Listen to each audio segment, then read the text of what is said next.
반갑습니다. 말씀과 함께 하루를 시작하는 주님의 백성들을 예수님의 이름으로 축복합니다.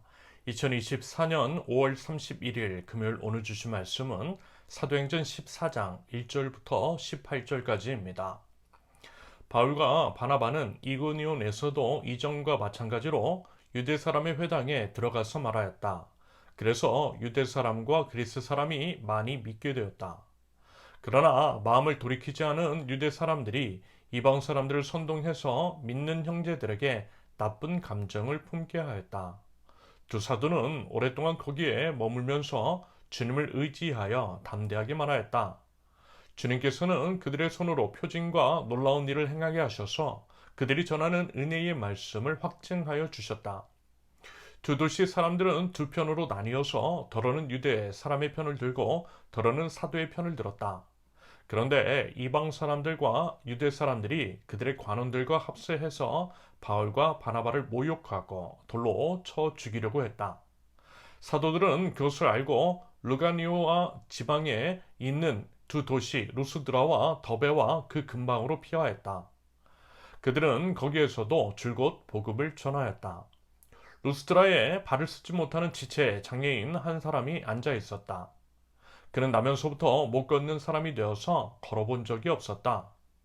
이 사람이 바울이 말하는 것을 들었다. 바울은 그를 똑바로 바라보고 고침을 받을 만한 믿음이 그에게 있는 것을 알고는 큰 소리로 그대의 발로 똑바로 일어서시오 하고 말하였다. 그러자 그는 벌떡 일어나서 걷기 시작하였다. 우리가 바울이 행한 일을 보고서 루가오니아 말로 신들린 사람의 모습으로 우리에게 내려왔다 하고 소리질렀다. 그리고 그들은 바나바를 제우스라고 부르고 바울을 헤르메스라고 불렀는데 그것은 바울이 말하는 역할을 주로 맡았기 때문이다. 성 바깥에 있는 제우스 신당의 제사장이 황소 몇 마리와 화환을 성문 앞에 가지고 와서 군중과 함께 두 사람에게 제사를 드리려고 하였다. 이 말을 듣고서 바나바와 바울 두 사도는 자기들의 옷을 찢고 군중 가운데로 뛰어 들어가서 외치면서 이렇게 말하였다. 여러분, 어찌하여 이런 일들을 하십니까? 우리도 여러분과 똑같은 성정을 가진 사람입니다. 우리가 여러분에게 복음을 전하는 것은 여러분이 이런 헛된 일을 버리고 하늘과 땅과 바다와 그 안에 있는 모든 것을 만드신 살아계신 하나님께로 돌아오게 하려는 것입니다. 하나님께서는 지나간 세대에는 이방 민족들이 자기네 방식대로 살아가게 내버려 두셨습니다. 그렇지만 하나님께서 자기를 드러내지 않으신 것은 아닙니다. 곧 하늘에서 비를 내려주시고 철을 따라 열매를 맺게 하시고 먹을거리를 주셔서 여러분들의 마음을 기쁨으로 가득 채워 주셨습니다. 두 사도는 이렇게 말하면서 군중이 자기들에게 제사하지 못하게 겨우 말렸다. 아멘. 안디옥으로부터 이고니오 지방으로 옮겨온 사도 바울과 그 일행 그들은 여기서도 어김없이 복음을 증거합니다. 그로 인해서요 많은 유대 사람과 그리스 사람이 주님께로 돌아옵니다. 하지만 역시 이곳에서도 복음 증거 사역이 순탄하지만은 않았어요. 그들을 방해하는 무리가 있었기 때문입니다. 그럼에도 굴하지 않았으나 5절의 기록처럼 그런 그들에게 물리적인 폭력까지 행사하려 했습니다. 죽을 수도 있는요 정말 위급한 상황이 벌어진 거죠. 여러분 만약에 이와 같은 상황에 처하게 된다면 우리는요 과연 어떤 선택을 하게 될까요? 순교할 각오를 하고 꿋꿋하게 맞서 복음을 증가하시겠습니까? 아니면 훗날을 도모하며 그 자리를 피하시겠습니까? 물론 어떤 선택을 하든 괜찮아요. 하나님께서 순교를 원하실 수도 있고 도망을 원하시는 것일 수도 있기 때문입니다.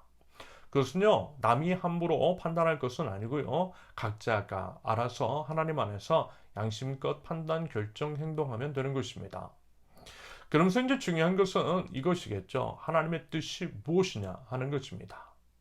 여러분, 우리의 판단 기준은요, 하나님이세요. 그런다고 할 때 사도 바울이 지금 사람들의 돌에 맞아 죽는 것은 하나님의 뜻이 분명 아닐 것 같아 보입니다. 왜냐하면 이제 막 이방인의 이제 사도로서의 사역을 시작했기 때문입니다. 앞으로 해야 할 일이 많이 있더라는 거예요. 이제까지 한 것도 물론 대단한 것들이었지만 그것 때문에 사도 바울을 선택하신 것은 아닌 것 같습니다. 그런데 만약에 여기서 이제 그가 순교를 하게 되면 그 일을 누가 하겠느냐라는 거죠. 결국 아무리 거룩한 순교라 할지라도 하나님의 뜻과 계획에 따라 할 수도 있는 것이지 우리 임의대로 결정할 것은 아니더라는 것입니다. 모든 결정을 할 때에 하나님의 뜻, 하나님께서 이제 나를 통해 이루시고자 하는 것이 무엇인지를 염두하면서요, 선택하고 결정하는 것은 참으로 이제 중요합니다. 그래서 이제 때로는 비겁한 선택을 할 때도 있더라는 거예요.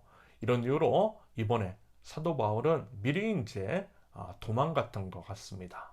그리고 나서 이제 다른 곳, 즉 6절의 이제 기록처럼 루가오니아 지방에 있는 두 도시 루스드라와 더베와 그 근방에서 이제 열심히 복음을 전했다라고 합니다. 바꿔 말하면 그때 이고니온에서 사람들에게 돌맞아 죽었으면 루스드라와 더베와 그 근방의 복음은 전해지지 않았을 것이라는 거죠. 마치 예루살렘 교회 핍박을 통해 복음이 확장되었던 것 같은 효과가 났더라는 것입니다. 여러분, 결국 이것은요, 지혜인 것이고 분별의 영역일 수 있습니다. 그래서요, 뭔가를 할 때 자꾸만 막히고 안 되는 것들이 있잖아요. 때로는 이제 그것들을 억지로 하려고 하기보다는 다른 길을 생각해 보는 것도 하나님의 뜻일 수 있다라는 것입니다. 그럴 땐요, 그래서 이제 잠시 멈추어서요, 하나님께 기도하는 것이 좋아요. 기도하면서 하나님의 뜻, 하나님께서 우리에게 주신 사명 같은 것들을 점검하면 좋겠습니다. 고집은요, 잠깐 내려놔도 좋아요. 잠시 피하는 것도 하나님의 뜻일 수 있고요.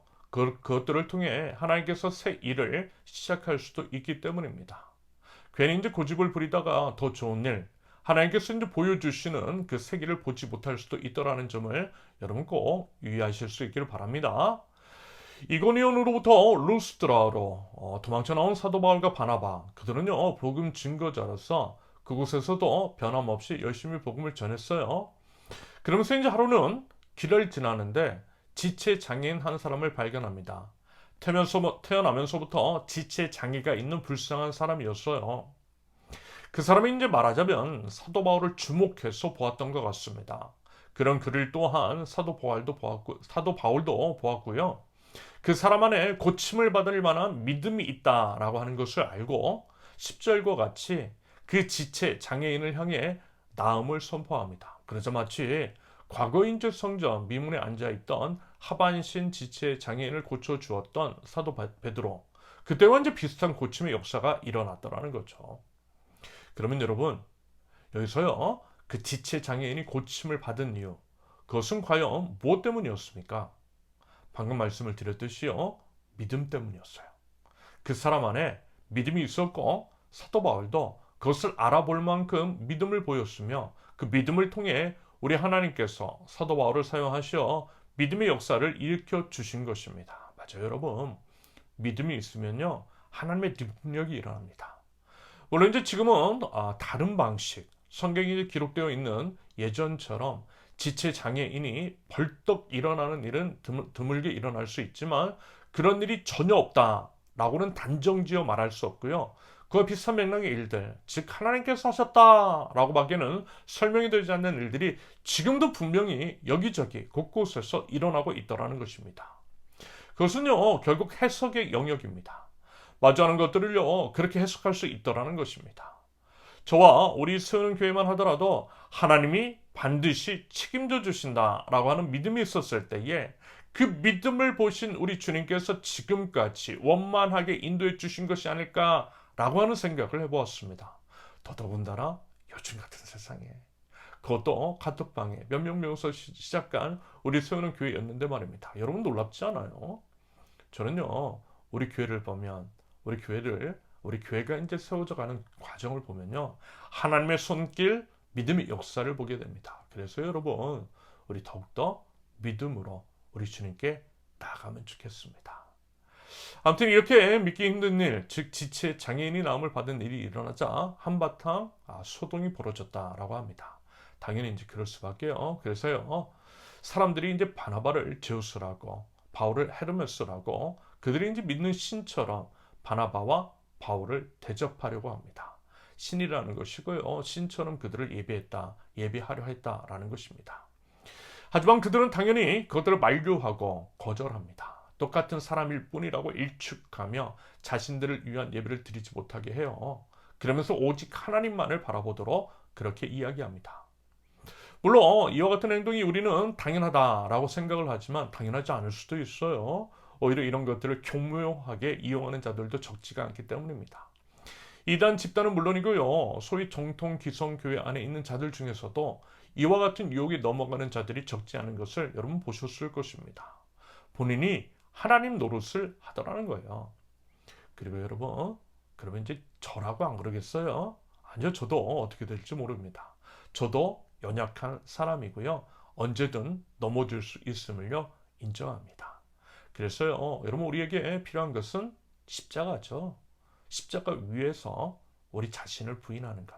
오직 주님만을 높이고 주님의 이름만을 자랑하는 것.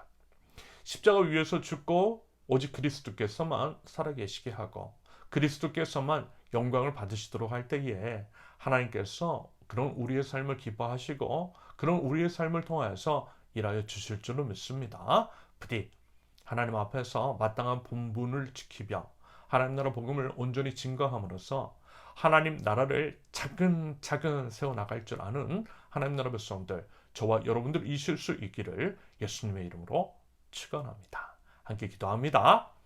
찬양과 영광을 받으시기에 합당하신 유일하신 주님, 오직 주님의 이름만을 높여드리고 주님만을 예배합니다. 저의 모든 삶을 통하여서 주님만을 드러나게 하사 저희는 십자가 위에서 죽고 주님만이 저희를 통해서 사시옵소서. 저에게 믿음의 역사를 일으키는 믿음과 여러 선택의 기로에서 하나님의 뜻을 선택하는 믿음과 분별의 영을 허락하여 주시옵소서. 하나님 앞에서 고집 피우지 않게 하시며 설령 그와 같은 선택이 저에게 부끄러운 것이 된다 할지라도 그것이 하나님의 뜻이라면 기꺼이 선택할 줄 아는 순종의 믿음을 하나님 허락하여 주시옵소서. 예수님의 이름으로 기도합니다. 아멘. 하나님께서 오늘 주신 말씀과 각자의 기도 제목을 놓고 우리 잠시 기도합니다.